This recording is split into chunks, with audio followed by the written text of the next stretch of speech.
हाँ, देखो कैसा लगा कार्ड में। ठीक है। पसंद नहीं आया तो कोई और डिजाइन बनवा लेते। मुझे ये बताओ कि तुम बीजान को क्यों तंग कर रहे हो?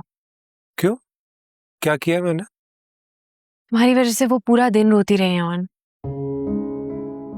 मेरे आंसू तो किसी को नजर नहीं आए पिछले 20 सालों में। अपने दुखों की गठरी बंद कर दोगे?